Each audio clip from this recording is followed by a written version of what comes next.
মানে কি কম, পুরা বেহায়া, পুরা বেহায়া ভাই। তো বিডিং করেই ছাড়বো ভাই। হ্যাঁ হ্যাঁ বেডি করবো। আচ্ছা দৈরা থাকি দেখি কতদূর কি করে।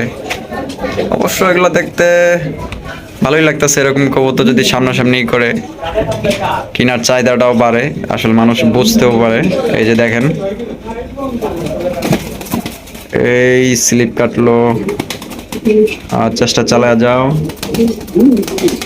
কাম কইরা ফলাইছে ভাই, আনামুল ভাই জি ভাই, কাম তো কইরা ফলাইছে। একদম বোল্ডার সাইজ ভাই। আজকে যারা আমার থেকে অনেকে পাইকারি কবুতর নেয় তাদের জন্য আজকে বেস্ট ভিডিও। তাই নাকি ভাই? হ্যাঁ মাত্র ভাই 1600 টাকা। 1600, একদম 3250 টাকার কিং কবুতর পাইতেছেন মাত্র 1700 টাকা, একদম 2500, আরো 200 ডিসকাউন্ট। 2300, মাত্র 2300 টাকায় ব্ল্যাক বিউটি, যা একদম 2000, একদম 2000। মাত্র 2000 টাকা রেড কালারের বিউটি নিতে পারবেন। এটা যদি এর সাথে এক পেয়ার নেয় তাহলে ডেলিভারি দেওয়া যাবে, নইলে